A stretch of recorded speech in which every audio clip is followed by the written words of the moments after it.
Bonjour et bienvenue sur VOA Afrique. Nous avons le plaisir d'avoir avec nous Monsieur Léon Juste Ibombo, ministre des Postes, des Télécommunications et de l'économie numérique de la République de Congo. Il est de passage à Washington. Nous allons aborder avec lui aujourd'hui la question du numérique et ses conséquences sur le développement du pays. Bonjour Monsieur le ministre. Bonjour Madame. Alors tout d'abord, quel est l'état des télécommunications aujourd'hui au Congo-Brazzaville?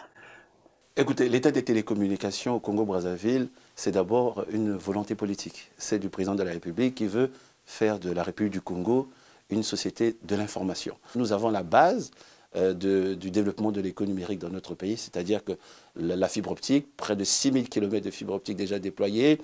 Nous sommes en train de finaliser justement pour permettre à ce que qu'on puisse optimiser cette infrastructure. Nous sommes en train de finaliser d'autres projets qui nous permettront d'avoir un data center pour héberger les données au Congo et de mettre en place des incubateurs pour justement favoriser les startups et surtout les jeunes pour venir dans ce secteur. Ouais.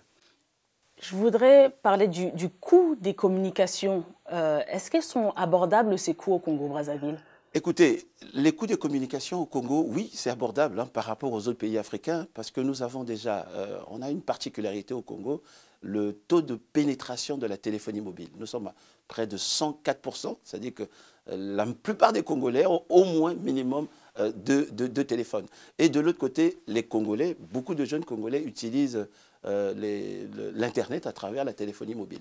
Donc, nous avons trois grands opérateurs, on va dire comme ça, puis un opérateur historique que nous sommes en train de réformer, Congo Télécom. Nous avons deux opérateurs qui ont la technologie 4G, ce qui veut dire que non, mais le Congo, on a quand même, on facilite quand même l'accès au haut débit dans notre pays. Ouais. Donc, le coût, par rapport aux autres pays, on peut dire que le coût n'est pas assez élevé, d'autant plus que là, c'est souvent la loi de l'offre et de la demande qui joue. Lorsque vous avez deux opérateurs majeurs qui ont les plus grandes technologies 4G, évidemment, il y a une concurrence et les prix vont baisser. Donc, communication, on parle là des nouvelles technologies qu'on appelle les TIC. Quels sont les enjeux pour le pays?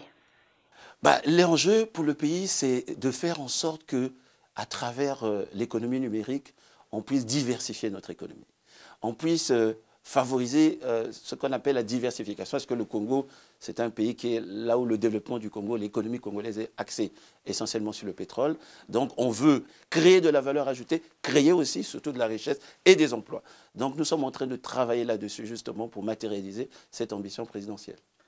Qui dit emploi, dit aussi éducation. Est-ce qu'il y a assez de personnes qualifiées, de jeunes qualifiés dans ce domaine des TIC? Oui. On a à l'université Marien-Ngouabi, qui est une grande université au Congo, la seule, on va dire, puisqu'il y en a une autre, c'est l'université Denis Sassou Nguesso, mais l'université Marien-Ngouabi, il y a un établissement dédié aux technologies de l'information et de la communication. Donc il y a beaucoup de jeunes, justement, qui embrassent cette nouvelle matière et raison pour laquelle le chef de l'État en a fait un axe central de son projet de société. Alors avec Internet, les Congolais maintenant ont la possibilité d'avoir accès à du contenu, de se former, d'avoir du savoir. Comment vous voyez cette possibilité justement d'avoir accès à du contenu qui était jusqu'à là inaccessible? Écoutez, la révolution du digital, c'est la seule révolution que l'Afrique n'a pas le droit de rater. C'est-à-dire qu'aujourd'hui, il y a une possibilité pour les jeunes Africains surtout de pouvoir se démarquer et d'être décomplexés totalement. Parce que les mêmes informations qui sont véhiculées aux États-Unis en temps réel sont aussi véhiculées au Congo.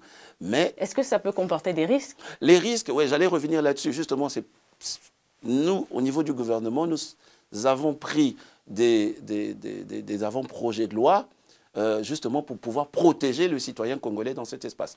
Il y a la loi sur la cybercriminalité, la cybersécurité, il y a la loi sur la protection des données à caractère personnel, il y a la loi sur le commerce électronique, les transactions électroniques, mais aussi il y a une loi pour mettre en place une agence qui va être l'organe de proue justement pour pouvoir protéger les citoyens. Et les risques, c'est aussi la mauvaise utilisation des réseaux sociaux. La pornographie infantile, par exemple.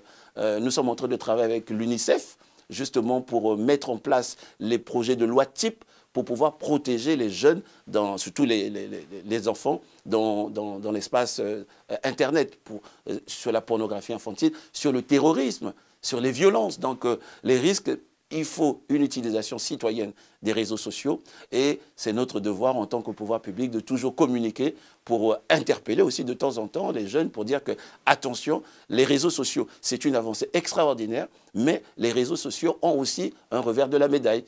Comment se présente la coopération régionale en matière numérique? La volonté des chefs d'État africains a été manifestée à N'Djamena au Tchad, pour faire en sorte qu'il y ait des interconnexions avec tous les pays de l'Afrique centrale, de la CEMAC.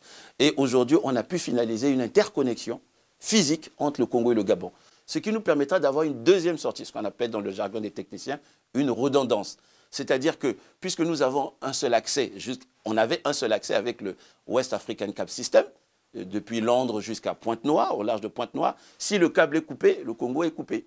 Alors que là, on pourra avoir accès à la capacité du câble gabonais, je crois que c'est le câble S, donc qui nous permettra justement de pouvoir avoir notre autonomie. Donc la coopération avec le Gabon, elle est très bonne, très fructueuse, et il y a aussi autre chose, nous allons organiser, pas plus tard que du 26 février au 1er mars, la réunion des ministres de l'Afrique centrale concernant sur les infrastructures numériques. Voilà, parce qu'on veut justement avoir plusieurs accès, plusieurs sorties. Ce sont des autoroutes de l'information. C'est comme aujourd'hui aux États-Unis, on peut aller au Canada, on peut aller au Mexique, on peut aller en voiture, je parle par exemple. On peut aller au Mexique, on peut aller au Canada. Demain, on pourra avoir ces sorties qui nous permettront non plus de passer, de transiter par les sorties internationales, par exemple par Londres, par le Brésil, par Paris. Non, on passera directement entre États voisins. Donc c'est